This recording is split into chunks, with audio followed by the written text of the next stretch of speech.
वही मैं बोलूँगी फिर से कि प्रेशर कम करने के लिए ये सारी चीज़ों में एक्स्ट्रा जो चीज़ें आप कर सकते हैं, कहीं आप किसी की हेल्प कर सकते हैं, कहीं घूम सकते हैं, सेवा में जा सकते हैं, ये सब किया जाना चाहिए। थोड़ा मुझे लगता है कि भगवान जो ऑलमाइटी होता है ना, एक उसको सरेंडर करना बहुत ज़रूरी है, क्योंकि वो जब हम कर देते हैं ना तो फिर ऐसा लगता है कि आपको बाद में ये लगेगा कि मैंने नहीं किया, ये मेरे साथ हुआ है ये सब, तो वो सब बहुत ज़रूरी है। तो इन सब पे फोकस होना चाहिए। इस पूरी जर्नी में सबसे ज़्यादा प्रेरणा आपको किसकी मिली, सबसे ज़्यादा मदद आपको कहाँ से मिली? सबसे पहला तो सपोर्ट मेरे गुरु हैं संत रामपाल जी महाराज, उनकी शिक्षाओं से मैं बहुत प्रेरित हूँ।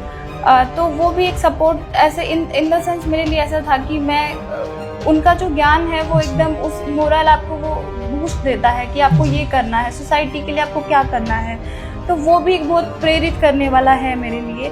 उनकी शिक्षाएं मेरे लिए बहुत वो भी एक सर्विस में सेल्फ मोटिवेशन। हाँ, उनकी शिक्षाओं ने मुझे ये प्रेरित किया है। अभी हमारे साथ है जयपुर की बेटी दीप्ति वर्मा, जिन्होंने यूपीएससी 2025 से पास आउट किया है और आईएएस बनकर अपने क्षेत्र का नाम रोशन किया है। तो बात करते हैं दीप्ति से और जानते हैं उनकी पढ़ाई से लेकर सफलता तक की इस कहानी का, इस संघर्ष यात्रा के बारे में। नमस्ते दीप्ति। नमस्ते सर। दीप्ति, सबसे पहले आप अपना परिचय बताएं, आप कहाँ से हैं और आपका क्या पिछला बैकग्राउंड रहा है? मेरा नाम दीप्ति वर्मा है, मैं राजस्थान से ही बिलोंग करती हूँ, जयपुर से हूँ मैं। मेरा अगर बैकग्राउंड देखें तो मैंने ग्रेजुएशन में पॉलिटिकल साइंस ऑनर्स किया है। तो दीप्ति, आपने कब सोचा कि आपको आईएएस में एग्ज़ाम देना है और कब से आपने तैयारी शुरू की? एग्ज़ाम देने का जो मेरा डिसीजन था वो मैंने 12th के बाद से डिसाइड किया था, क्योंकि उसके बाद मुझे अपना फ्यूचर जब डिसाइड करने का सोचा तो इंजीनियरिंग में मुझे इंटरेस्ट नहीं था, क्योंकि मेरा 12th में पीसीएम से मैंने किया था, तो एक ऑप्शन था, लेकिन मुझे नहीं करना था इंजीनियरिंग। फिर उस टाइम पे ही 2015 में यूपीएससी का रिजल्ट आया था, तो जब टॉपर्स को देखा था उस टाइम तो काफ़ी इंस्पायरिंग वो लगा था। इसके अलावा मेरे पापा भी चाहते थे हमेशा से कि उनकी फैमिली में उनके बच्चे ऐसी, क्योंकि मेरे फैमिली बैकग्राउंड में कोई एडमिनिस्ट्रेशन में अभी तक नहीं था, तो वो चाहते थे कि ऐसा कोई हमारे घर से भी हो। तो उन्होंने मुझे बताया कि ये भी कर सकते हैं, तो मुझे थोड़ा उसके बारे में जानकारी मिली, तो फिर वो अच्छा मुझे लगा कि हाँ इसमें कोशिश करनी चाहिए, तो तब डिसाइड किया था 12th के बाद। जी। तो दीप्ति, सबसे पहले हमारे दर्शकों को बताइए कि आपकी कौन सी रैंक आई है और कौन सा आपको कैडर मिला है? यूपीएससी सीएससी 2025 में मेरा 876 रैंक है। अभी कैडर एलोकेशन नहीं हुआ है, वो कुछ टाइम बाद पता चलेगा, देखते हैं क्या कौन सा कैडर अलॉट होता है। जी, तो कितने प्रयास में आपने इस एग्जाम को क्रैक किया? ये मेरा 3rd अटेम्प्ट था, ओवरऑल 3rd अटेम्प्ट था। फर्स्ट मेंस था, वो फर्स्ट इंटरव्यू स्टेज तक मैं पहुंच पाई थी इस टाइम। जी, तो जब फर्स्ट बार, जैसा आपने बताया कि 2 बार आपने आईएएस प्रीलिम्स क्रैक नहीं कर पाए, तो क्या कारण रहा? अगर जो बच्चे हमारे देख रहे हैं उनको इस चीज़ से क्या मिलेगा, मतलब क्या कौन से कारण थे जिस वजह से वो रह गया? और तीसरी बार में आपने क्या प्रयास करा कि इस प्रीलिम्स को आपने क्रैक किया और तीसरी बार में प्रीलिम्स ही नहीं, मेंस और इंटरव्यू भी पास आउट करके आपने उसमें आईएएस में जगह बनाई? अगर स्ट्रेटेजी की बात करें कि पहले 2 अटेम्प्ट मेरा क्यों नहीं हो पाया था, तो अभी मुझे लगता है कि जब मैं असेस करती हूँ अपना परफॉर्मेंस, तो 2 अटेम्प्ट, मेरा जो फर्स्ट अटेम्प्ट था 23 वाला, तो उसमें मुझे लगता है कि मुझे एग्जामिनेशन की डिमांड ही नहीं पता थी। उसका जो पूरा प्रोसेस होता है कि एग्ज़ाम क्या मांगता है, आपको कहाँ अप्लाई करें, कुछ नहीं पता था। तो फर्स्ट में इस तरह नहीं हुआ। जब फर्स्ट अटेम्प्ट में नहीं हुआ तो उसके बाद पता चला कि थोड़ा स्ट्रेटेजी चेंज करने की ज़रूरत है, एग्ज़ाम की डिमांड को समझने की ज़रूरत है।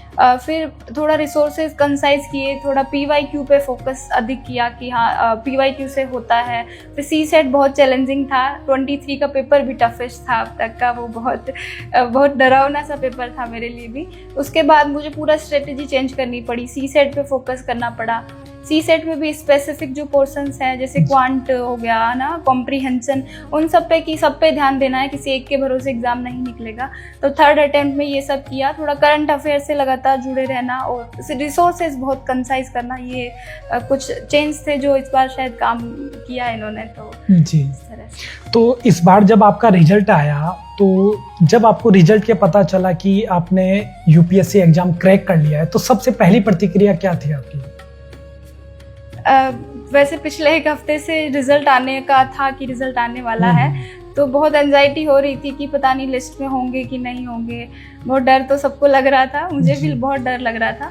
तो जिस दिन रिजल्ट आया, तो जब मैंने पीडीएफ में अपना नाम देखा, तो फिर रिजल्ट जो मेरा रोल नंबर है वो मैंने चेक किया तो सेम था। नाम देखने के बाद मैं 5 मिनट तक चुप हो गई थी, मुझे समझ ही नहीं आया कि क्या क्या एक्सप्रेशन मेरे होंगे, मुझे कुछ नहीं समझ में आया। फिर 5 मिनट बाद थोड़ा लगा कि हाँ, फिर से चेक किया, थोड़ा रीचेक किया कि हाँ फेक पीडीएफ नहीं है, फेक पीडीएफ तो नहीं है, ओरिजिनल है। फिर पापा को बताया, तो फिर पापा ने पूछा कौन सी रैंक है, तो काफ़ी खुश थे। तो फिर इस तरह से थोड़ा टाइम लगा सिंक इन होने में। अच्छा, जब रिजल्ट आया तो आपके मम्मी पापा और घर वालों की कैसी प्रतिक्रिया थी? मैंने जब फ़ोन किया तो पापा घर पे नहीं थे, बाहर थे। तो फिर पापा को फ़ोन किया, पापा बहुत खुश थे, पूछा उन्होंने क्या हुआ।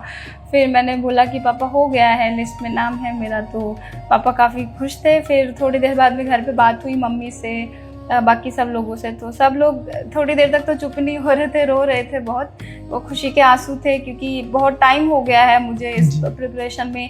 लगभग 4 से 5 साल की पूरी जर्नी हो गई है अब तक की। तो अभी वो 4-5 साल बाद जब पीडीएफ में नाम दिखा है तो काफी खुश थे। तो इस तरह से उनकी प्रतिक्रिया ये थी, बहुत काफी अच्छा लगा मुझे। हाँ, मम्मी काफी देर तक चुप नहीं हो रही थी। मैंने कहा अभी विश्वास कर लो। मम्मी बहुत खुश थी, पापा भी बहुत खुश थे कि क्योंकि मेरे पूरे मतलब कि परिवार में अभी तक किसी ने ये सपना देखा नहीं था, तो उनके सामने ये पूरा होता उनको दिख रहा था, तो काफी अच्छा लग रहा था। जी जी। तो जैसा आपने बताया कि 4 साल आपने इसकी प्रिपरेशन की, तो मोस्टली आपने प्रिपरेशन कहाँ से की, कौन सी कोचिंग ली? प्रिपरेशन जब मैंने शुरू किया था तो ऑप्शनल से शुरू किया था। ऑप्शनल मैंने विकास, मेरा हिंदी साहित्य ऑप्शनल है, तो विकास दिव्यकीर्ति सर का मैं एनरोल थी उनके कोर्स में, हिंदी साहित्य के में, वहीं से शुरुआत किया था। थोड़े दिन घर रह के पढ़ाई की। फिर पापा का डिसीजन था खुद का कि नहीं, घर पे नहीं हो रहा है ठीक से, थोड़ा डिस्ट्रक्शन ज़्यादा हो रहा है, तो तुम दिल्ली चली जाओ। फिर मैं पिछले 4 साल से दिल्ली में कहाँ रहे आप? मुखर्जी नगर में मैं वहीं रह के मैंने तैयारी की है, तो पूरा तैयारी वहीं हुई है। वहाँ की जर्नी है पूरा 4 साल की। जी जी। तो दीप्ति, जब आपके 2 अटेम्प्ट जब डिसक्वालीफाई हो गए, तो कहीं उस समय मन में ये तो नहीं आया कि अब इसे एग्जाम को लीव करते हैं और कुछ और तैयारी करते हैं या घर चलते हैं? फर्स्ट अटेम्प्ट में जब नहीं हुआ था तो तब तो ऐसा नहीं लगा था, क्योंकि उस टाइम पता था कि बहुत सारे गैप हैं जिनको फिल करना है। उस टाइम समझ में आ गया था कि हम प्रिपेयर नहीं थी मैं उस टाइम पे। तो थोड़ा जब 24 में मेरा नहीं हुआ सेकंड अटेम्प्ट में, तब क्योंकि उस टाइम पे मुझे लगता था कि मैंने किया था बहुत उस टाइम पे, जब उस टाइम पे भी नहीं हुआ था तो फिर क्योंकि मेरा जो बैकग्राउंड है, मैंने ग्रेजुएशन में ह्यूमैनिटीज से सिर्फ BA किया है, BA ऑनर्स। तो जब नहीं हुआ था प्रीलिम्स, तो बहुत दिनों तक, लगभग 2 वीक तक मैं किसी से बात नहीं कर पाई थी। मुझे ये लग रहा था कि अब मैं क्या करूँगी, ये बहुत टाइम हो गया था उस टाइम पे भी प्रिपरेशन को। लग रहा था कि कहाँ जॉब मिलेगी, मतलब डिग्री भी ऐसी है। तो फिर उसके बाद थोड़ा टाइम निकला, जैसे जैसे वो एक फेज था, बहुत चैलेंजिंग तो था, लेकिन पापा का भी था कि कोई बात नहीं, फिर से तैयारी कर ले, तेरा ये फर्स्ट अटेम्प्ट सेकंड अटेम्प्ट था, कोई बात नहीं, अपनी गलतियों पे ध्यान दो, सुधार करो। तो फिर उनका साथ था, तो फिर नेक्स्ट अटेम्प्ट में। जी जी। तो ऐसे समय में आप अपने आप को मोटिवेट कैसे रखते थे?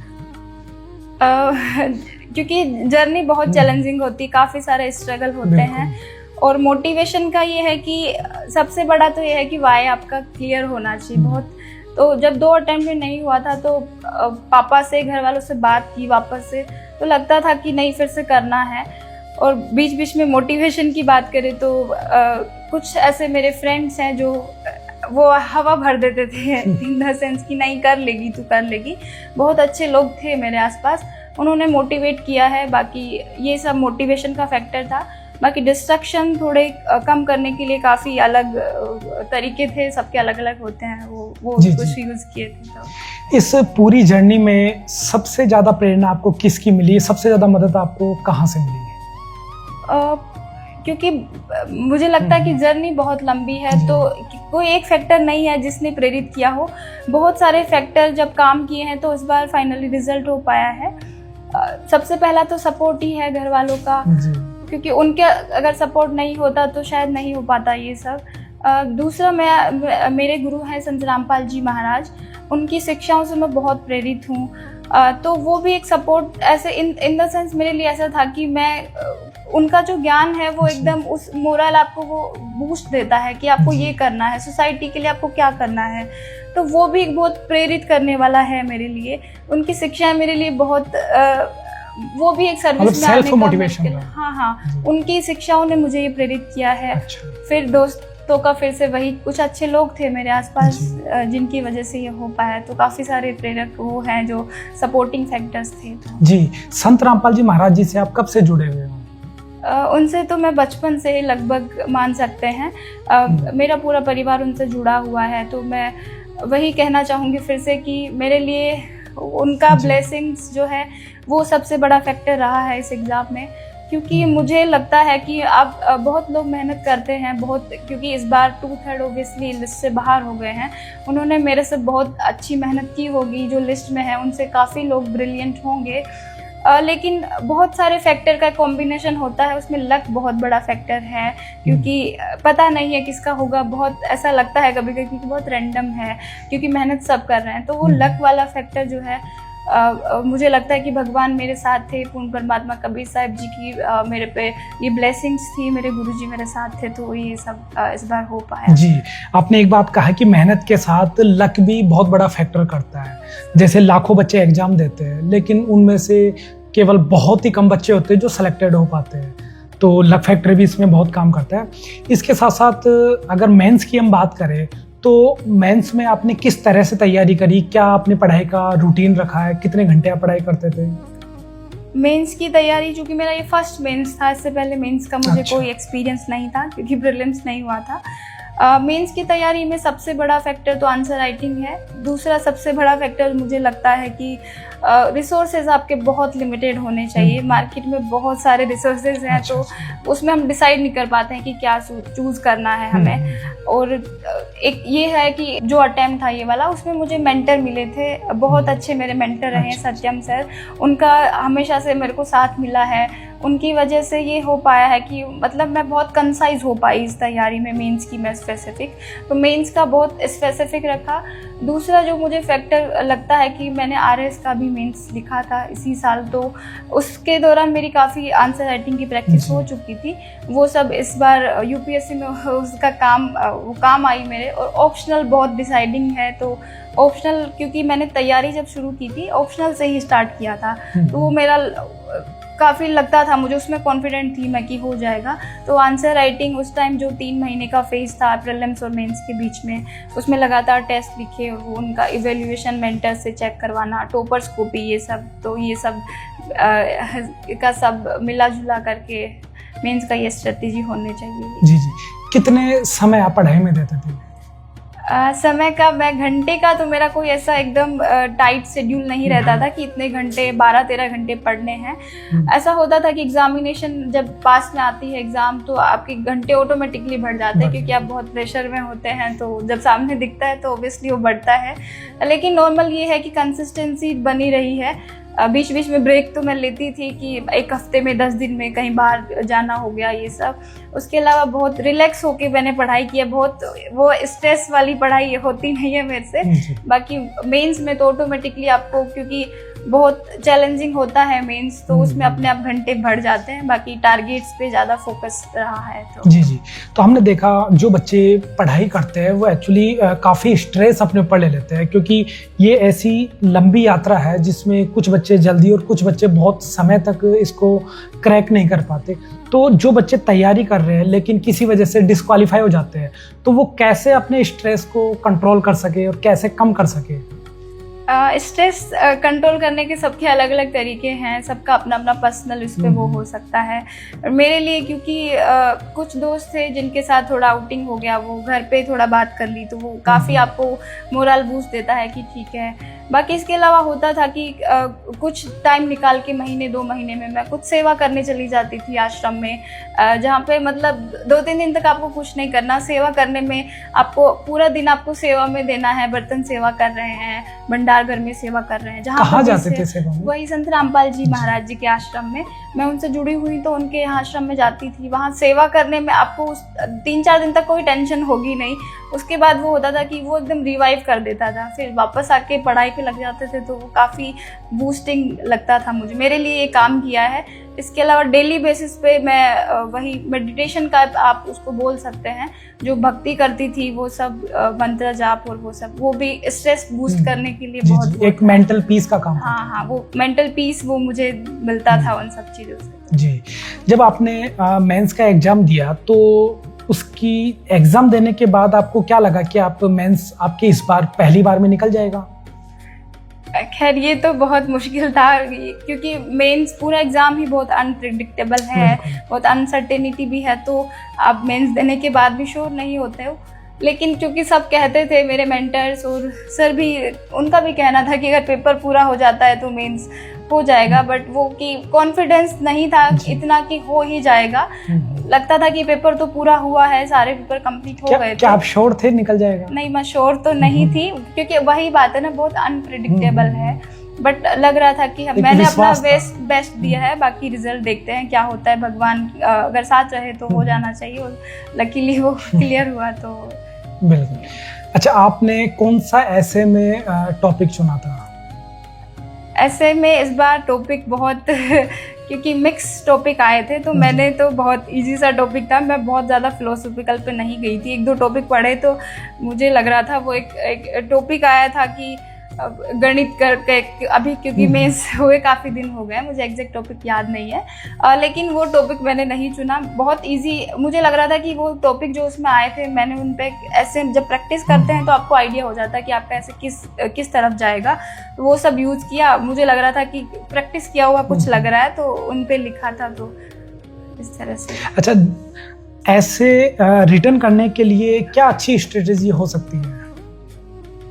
ऐसे के लिए मेरा मीडियम हिंदी है, तो मुझे एक एडवांटेज वो था, क्योंकि हिंदी में शायद लगता है कि फ्लो ठीक से आ पाता है ऐसे में, जो बहुत इम्पोर्टेंट है। इसके अलावा स्ट्रेटेजी तो ये है कि आप ऐसे इज लाइक पूरा ओवरऑल आपका वो टेस्ट कर लेता है, आपके क्या विचार है, बहुत वो होता है उसमें माइन्यूट करके, तो आपका ऑप्शनल क्या है वो आपके ऐसे को एक तरह से वो ले सकता है। कि फिलोसॉफिकल आता है तो आप उसमें क्या क्या एंगल वो कर सकते हैं।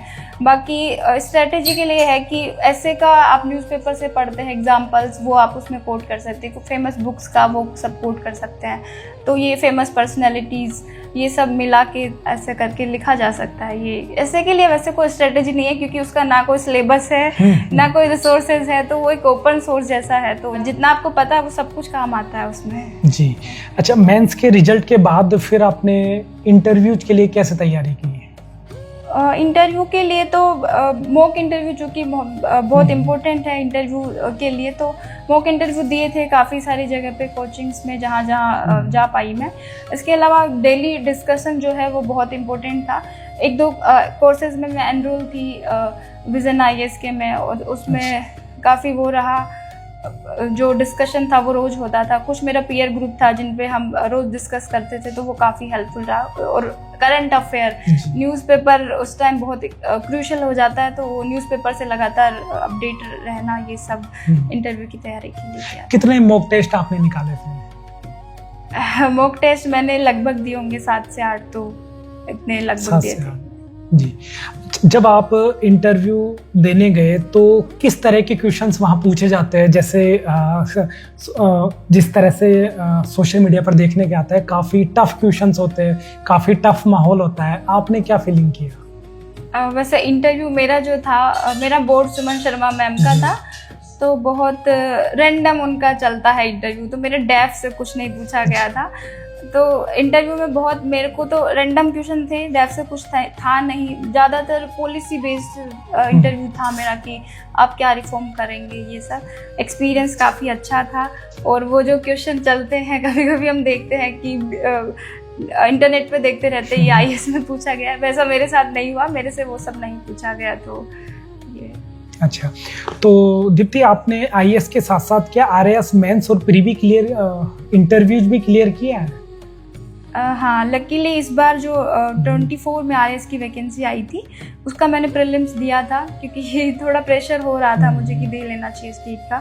तो वो प्रीलिम्स मेरा क्वालिफाई हुआ, तो उसके पहले मेरा मेंस हुआ, तो ये वाला मैंने दिया है एग्ज़ाम। अभी उसका रिजल्ट अभी नहीं आया है, तो आरएएस भी दिया है साथ में। अच्छा, तो जो बच्चे आज पढ़ाई कर रहे हैं और काफ़ी समय पढ़ाई में भी देते हैं, उन बच्चों के लिए आप क्या मैसेज दोगे?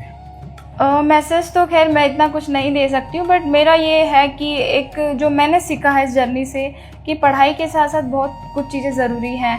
ये एग्ज़ाम सिर्फ एक एग्ज़ाम ही है, इसको एग्ज़ाम की तरह लेना चाहिए। लाइफ नहीं है, लाइफ में बहुत सारे गोल्स हैं जो आपको अचीव करने हैं। ये सिर्फ एक माध्यम हो सकता है, आपको सोसाइटी की सर्व करना है, या फिर जो भी आपका हो सकता है वो पर्सनल रीज़न कुछ भी, तो वो ये सर्विस केवल एक माध्यम है। इसके साथ साथ आप बहुत स्ट्रेस पढ़ाई का नहीं लेना, स्ट्रेस बूस्ट करने के लिए, आप उसको ख़त्म करने के लिए एक वो आपका नॉर्मल लाइफ अच्छी होनी चाहिए, उसके लिए बाकी एक्टिविटीज़ जैसे ये सब की सेवा में आपका थोड़ा वो होना चाहिए। तो ये सब में ध्यान दिया जाना चाहिए, मुझे लगता है उससे थोड़ा लाइट रहता है, बहुत स्ट्रेस नहीं रहता है। तो जी, तो क्या आईएएस या पीसीएस एग्जाम्स के लिए सेल्फ स्टडी भी की जा सकती है या केवल कोचिंग पे ही भरोसा रखा जा सकता है? एग्ज़ाम बहुत चैलेंजिंग है, तो मुझे लगता है दोनों ही ऑप्शन अगर एक पे अगर जाएंगे तो वो ही है कि सेल्फ से अगर वो आपकी सबका अलग अलग उस पर डिपेंड करता है कि आपका बैकग्राउंड क्या है, आपका फैमिली बैकग्राउंड क्या है, कौन से आपको गाइडेंस मिल रही है, तो उस तरह से आप देख सकते हैं। लेकिन जहाँ आपको लगता है कि किसी सब्जेक्ट में आपको कोचिंग की नीड है, ऑप्शनल में नीड है, कोई भी कंसेप्ट नहीं समझ में आ रहा, तो उसमें ले ली जानी चाहिए। दोनों ऑप्शन मुझे लगता है मैंने दोनों का कॉम्बिनेशन था, क्योंकि एक टाइम के बाद आपको सेल्फ स्टडी पे ही रिलाई करना पड़ता है वो सब समझ के, तो दोनों का मिक्स होना चाहिए। और बाकी सबका अपना अपना उस पर प्रिपरेशन का लेवल कितना है उस पर बहुत डिपेंड करता है। जी, तो अगर हम बात करें प्रीलिम्स की, तो सीसेट के एग्ज़ाम को क्रैक करने के लिए क्या स्ट्रेटेजी आपने अपनाई थी? हाँ, सीसेट का जो था 23 का सीसेट देख के मुझे बहुत एकदम मैं शॉक थी कि ये क्या हो गया है, पहला ही अटेम्प्ट था। तो फिर उसके बाद काफ़ी चेंज किया। मेरे को पता चला था कि राकेश यादव सर जो हैं वो एसएससी की तैयारी करवाते हैं, तो क्वांट में मुझे काफ़ी गैप लग रहे थे कि अभी बहुत इम्प्रूवमेंट की आवश्यकता है। तो मैंने राकेश यादव सर की जो लेक्चर हैं मैथ क्वांट के यूट्यूब पे अवेलेबल थे, उनसे मैंने क्वांट पढ़ा है, तो वो काफ़ी बेनिफिशियल रहा। और सीसेट की प्रैक्टिस बहुत ज़रूरी है, जितना टाइम आप जीएस को दे रहे हैं ना उतना उसको देना पड़ेगा। ऐसा होता है कि हम सीसेट को बहुत लाइट ले लेते हैं, मैंने भी लिया था 23 में, तो उससे नहीं होता। आप जितना जीएस को टाइम दे रहे हैं उतना सीसेट को भी, क्योंकि बहुत टफ पेपर होता जा रहा है सीसेट का, कुछ पता नहीं है, बहुत अनप्रेडिक्टेबल है कि क्या पूछा जाएगा अगले साल। तो और बाकी एक ये है कि तीनों पे ध्यान देना है। आप कॉम्प्रिहेंशन के भरोसे या रीजनिंग के भरोसे सीसेट शायद अभी पास करना मुश्किल हो गया है। तो और एक ये है कि उसमें बहुत स्पेसिफिक आपको होना है। सीसेट में आपको केवल क्वालिफाइंग है, तो एग्ज़ाम में ये सब पहले करना होता है कि आपको टेस्ट लगाने हैं, उसके क्वेश्चन आपको डिसाइड कर लेने हैं कि इतने क्वेश्चन ढूंढ लेने हैं पेपर में जो इजी हैं, इजी गोइंगली आपके लिए हो जा रहे हैं, वो सब आइडेंटिफाई करना। लेकिन वो स्ट्रेस के माहौल में ये सब करना होता है, तो उसके लिए प्रैक्टिस बहुत ज़रूरी है। तो ये सब अगर करेंगे तो शायद हो सकता है, डूएबल है। इस एग्ज़ाम की प्रिपरेशन में पिछले साल के जो पेपर्स होते हैं उनकी तैयारी का कितना बड़ा योगदान रहता है? मुझे लगता है कि सबसे बड़ा रोल जो है पीवाईक्यू का है। आपको वो एक मतलब वो होता है कि गाइड कर देते हैं, आप बहुत डिस्ट्रैक्शन वो कम हो जाता है आपका। जैसे आप करंट अफेयर पढ़ेंगे, आप पूरा दिन पढ़ते जा रहे हैं, आपको पता नहीं कि एग्जाम के लिए क्या रिलेवेंट है, तो जो रिलेवेंस है एग्जाम के लिए वो पीवाईक्यू आपको बताते हैं किस टॉपिक पे कितना फोकस करना है। पीवाईक्यू को मैंने इस बार बहुत बार किया था सोल्व, पेपर लेके 10 बार, लगभग 10 से ज़्यादा बार मैंने सोल्व किए होंगे प्रीलिम्स के। वही सेम पेपर को लेके 10 बार बैठना है आपको उस पेपर में ही बहुत सारा कुछ ऐसा लगेगा कि ये कुछ मिरेकल जैसा लगता है पेपर जब पीवाईक्यू देखते हैं कि अच्छा ऐसे भी ऑप्शन सेट होता है। एग्जामिनर के माइंड सेट से पेपर को देखना वो बहुत ज़रूरी है। तो PYQ जो है बहुत डिसाइडिंग है, उसके बिना शायद एग्ज़ाम क्रैक करना भी मुश्किल है, तो उसको बिल्कुल नेग्लेक्ट नहीं किया जाना चाहिए। बिल्कुल। इसके साथ साथ NCERT बुक्स और उसके सिलेबस का क्या योगदान है? तैयारी की स्टार्टिंग में जो है NCERT जो है बहुत इंपॉर्टेंट है, क्योंकि फाउंडेशन आपका बनाती है। NCERT बहुत बेसिक बुक है, क्योंकि हमने स्कूल में पढ़ी होती है, तो वो बहुत बेसिक, और एग्जाम भी आपका जनरल स्टडीज का हो रहा है तो बहुत ज़्यादा पढ़ना नहीं होता है, बहुत बेसिक आपको सब कुछ पता होना चाहिए, वो है ना। तो NCERT आपको वो सब बताती है। बाकी सिलेबस जो है बाकी स्टैंडर्ड बुक्स तो हैं ही, उसके साथ NCERT को सब्स्टिट्यूट किया जा सकता है, उसके साथ पढ़ेंगे तो ये। जी, तो जो बच्चे मेहनत कर रहे हैं और बाय द वे किसी कारण से रह जाते हैं, उनके लिए कोई एक छोटा सा टॉनिक या बूस्टअप? फिर से मेरा यही मानना है कि ये एग्ज़ाम बहुत कुछ लेता है, ये बहुत कुछ डिमांडिंग है, जैसे बहुत टाइम आपको लगेगा। पूरा एग्ज़ाम का प्रोसेस ही 1 साल का है, उसके 1 साल पहले आपको तैयारी करनी पड़ेगी। इतना वास्ट सिलेबस है, आप अकेले रह जाते हो, आपको कभी कभी ये लगता है, बीच में बहुत चैलेंजेस आते हैं। तो इन सब को वो करने के लिए कि आप अगर फेल हो रहे हैं बार बार में, तो थोड़ा स्ट्रेटेजी चेंज करने की ज़रूरत है किसी से, और बेस्ट मेंटोर होना बहुत ज़रूरी है। इसके अलावा मैं बोलना चाहूँगी कि एग्ज़ाम ये सिर्फ एक मीडियम है, इसको बहुत वो नहीं लेना है कि ये नहीं होगा तो कुछ ज़िंदगी ख़त्म हो जाएगी, लाइफ नहीं। हाँ, ज़िंदगी तो चलती रहेगी, ज़िंदगी में बाकी सब चीज़ें भी बहुत हैं करने को। तो एग्ज़ाम को उस तरह से लिया जाना चाहिए, बहुत प्रेशर में नहीं। तो वही मैं बोलूँगी फिर से कि प्रेशर कम करने के लिए ये सारी चीज़ों में एक्स्ट्रा जो चीज़ें आप कर सकते हैं, कहीं आप किसी की हेल्प कर सकते हैं, कहीं घूम सकते हैं, सेवा में जा सकते हैं, ये सब किया जाना चाहिए। थोड़ा मुझे लगता है कि भगवान जो ऑलमाइटी होता है ना, एक उसको सरेंडर करना बहुत ज़रूरी है, क्योंकि वो जब हम कर देते हैं ना तो फिर ऐसा लगता है कि आपको बाद में ये लगेगा कि मैंने नहीं किया, ये मेरे साथ हुआ है ये सब, तो वो सब बहुत ज़रूरी है। तो इन सब पे फोकस होना चाहिए। अच्छा, एक बेटी होने के नाते इस एग्ज़ाम में किसी तरह का कोई आपके बाधा या किसी तरह की कोई समस्या कभी ऐसी आपको महसूस हुआ? ये बहुत इंटरेस्टिंग कहानी है, अगर आप परमिशन दे तो मैं बताना चाहूँगी। मेरे यहाँ पर्सनल एक्सपीरियंस है बहुत। फीमेल कैंडिडेट के तौर पे तो जो सबको चैलेंज फेस करने होते हैं, उतना मैंने फेस नहीं किया है। जैसे एक प्रेशर तो यही होता है कि आपको बहुत कम टाइम दिया गया है, फैमिली प्रेशर, आपकी शादी कर दी जाएगी, इतना ही टाइम है। तो ये प्रेशर मेरे पे बिल्कुल नहीं था, क्योंकि मेरे पापा जो है एजुकेशन डिपार्टमेंट में थे, तो मेरे पे कभी ये प्रेशर आया ही नहीं कि आपको ये करना है। उन्होंने हमेशा बोला है कि नहीं आप तैयारी करो, ठीक है। ये सब तो हुआ ही नहीं है। लेकिन चैलेंज अगर देखिए तो 4 साल से जब मैं दिल्ली में थी, तो एक बार मेरे साथ एक इंसिडेंट हुआ था। मेरा जो ओनर था रूम का, मैंने शिफ्ट किया था रूम, तो मुझे 12 बजे रात में रूम से बाहर निकाल दिया गया था, शिफ्ट करते ही टाइम ही। तो दिल्ली में घर पे मेरे घर वाले सब जयपुर में रहते हैं, और मैं दिल्ली में उस दिन जो है 12 बजे रात में मेरा सामान रोड पे पड़ा हुआ था पूरा। तो वो बहुत चैलेंजिंग था मेरे लिए, और फीमेल होने के नाते बहुत ज़्यादा वो चैलेंजिंग था। उस टाइम मुझे समझ नहीं आ रहा था, लेकिन फिर से वही फैमिली का सपोर्ट था कि कोई बात नहीं, अभी आप ये सब देखो, अभी क्या किया जा सकता है।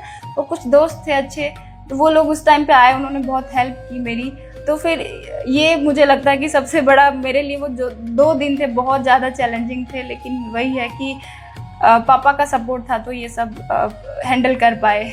जी, आज हमने देखा है कि बेटियां घरों से बाहर निकलकर राष्ट्रपति पद तक पहुंची है, तो महिला सशक्तिकरण की दिशा में आप क्या सोचते हैं? मुझे लगता है कि ये एग्ज़ाम जो है पूरा, जैसे किसी का भी क्रैक होता है, तो एक वो महिलाओं के लिए मुझे लगता है कि ये बहुत बहुत मेरे लिए भी खुशी की बात है। अभी जब मैं मिलती हूँ मेरे जूनियर से या मेरे आसपास, तो वो जब लोग खुश होते हैं ना, उनको एक प्रेरणा मिलती है कि हाँ हम भी कुछ कर सकते हैं। वो जो राष्ट्रपति जी को देखती है कि महिला अगर वहाँ तक पहुँच सकती है, तो हम भी कुछ कर सकते हैं। तो महिला सशक्तिकरण के लिए ये बहुत तो ज़रूरी है ही। एग्ज़ाम अगर देखें और वैसे भी अगर देखें, तो लड़कियों को पढ़ाना बहुत बहुत ज़रूरी है। उन पर विश्वास किया जाना चाहिए। वो विश्वास करेंगे तो कहीं पे भी पहुंच सकती हैं। उनको एक वो जो पैट्रियार्कल माइंडसेट होता है, उससे बाहर निकलने की मुझे लगता है आवश्यकता है। जी, तो जब आपका रिजल्ट आया तो घर में कैसी खुशी थी? आज कैसा माहौल है घर में? अभी तो थोड़ा ये है कि रिजल्ट आए लगभग 2 दिन हो गए हैं। तो जब से रिजल्ट आया है तो पापा का तो फ़ोन ही बहुत बिजी आ रहा है, बहुत कॉल्स उनको आ रहे हैं। तो काफ़ी खुशी का माहौल है, काफ़ी नींद नहीं आ रही है, मैं खुद भी नहीं सो पा रही हूँ, पता नहीं घर वाले भी थोड़ा सो नहीं पा रहे हैं। तो थोड़ा खुशी का माहौल तो अभी भी है। अभी ये फीलिंग मुझे लगता है, बट वही है, थोड़ा फेज़ है, एंजॉय का फेज़ है उनके लिए। बहुत दिन उन्होंने वेट किया इस दिन के लिए, तो अभी तो सब अच्छा लग रहा है। तो जी एक प्रश्न और पूछना चाहूँगा कि हिंदी माध्यम के बच्चों के लिए ये एग्ज़ाम क्या टफ होता है या उनके लिए एक बैलेंस होता है? वैसे टफनेस अगर देखें तो हिंदी माध्यम के बच्चों का अगर बैकग्राउंड देखें तो जिस बैकग्राउंड से वो आते हैं वो ही उनके लिए जो है एग्ज़ाम टफ़र बना देता है, क्योंकि बैकग्राउंड वीक होता है, वो उतने जो है उनको एक्सपोजर उतना नहीं मिलता है, मुझे ऐसा लगता है। ये काफ़ी रीज़न है। और मेंस में आपको बहुत मीडियम की वजह से आपको करना पड़ता है फेस, क्योंकि हिंदी में आप जितना लिखेंगे ना उसमें आप इंग्लिश में एक आंसर एक्स्ट्रा लिख सकते हैं, जितने टाइम में आप हिंदी में पेपर पूरा कर पाएंगे। पेपर पूरा करना ही एक हिंदी माध्यम के एस्पिरेंट हैं उनके लिए चैलेंज है। बाकी रिसोर्सेज के लिए भी पहले था, गाइडेंस के लिए भी था कि वो हिंदी माध्यम के जो बच्चे हैं, क्योंकि ग्रामीण पृष्ठभूमि से बहुत लोग आते हैं, वहाँ तक रीच नहीं हो पाती है। लेकिन अब लगता है मुझे कि अब ये सब कम हो गया है, बहुत अच्छे मेंटर्स अवेलेबल हैं, रिसोर्सेज का रीच भी बढ़ गया है। बाकी राइटिंग की जो प्रैक्टिस है वो तो उसका वही सॉल्यूशन है कि हमको बस माध्यम वो है तो कुछ किया नहीं जा सकता, उसमें तो प्रैक्टिस बढ़ाई जा सकती है। तो जी आगे आप समाज या क्षेत्र या जिस डिपार्टमेंट में आपको अलॉट किया जाएगा उसके लिए आप क्या विकास के काम या किस तरह से वहाँ पर कार्य करोगे? अभी तो सर्विसेज एलोकेशन देखते हैं कि कौन सी सर्विस अलॉट होती है, उसके हिसाब से जिस भी डिपार्टमेंट में मुझे सेवा करने का मौका मिलेगा मैं अपनी कैपेसिटीज़ का बेस्ट यूटिलाइज करके जो मैंने अपने फैमिली से अपने गुरु जी से ये जो शिक्षाएं सीखी हैं, ये जो वैल्यू सीखे हैं, मैं कोशिश करूंगी कि उनका मैं पूरी तरह से पालन करूं। और जो मैं लास्ट माइल पीपल हैं, मेरे सोसाइटी में जो लोग हैं, महिलाएं हैं, उनके लिए मैं जो कर पाऊँ मैं बेस्ट पॉसिबल वे में करना चाहूँगी वो। तो दीप्ति आपका कौन सा मीडियम था? मेरा मीडियम हिंदी था, ओवरऑल प्रिपरेशन में पूरा मीडियम हिंदी रहा है। जी, तो कौन सा ऑप्शनल सब्जेक्ट आपने चूज किया था? ऑप्शनल हिंदी साहित्य था मेरा। जी, तो दोस्तों अभी आपने देखा दीप्ति वर्मा का इंटरव्यू, जिन्होंने इस बार यूपीएससी 2025 को पास आउट करके इस क्षेत्र में अपना नाम रोशन किया है। तो आज की कहानी से हमें यही सीख मिलती है, यदि मेहनत का जुनून हो और लक्ष्य बिल्कुल साफ हो और कुछ कर गुजरने की तमन्ना हो तो बड़े से बड़ा एग्जाम भी आसानी से पास आउट किया जा सकता है। तो आज की कहानी हमें यही सीख और शिक्षा देती है कि सपने भी सच होते हैं, बस मेहनत और लगन से उसको प्राप्त करने का कार्य किया जाए तो।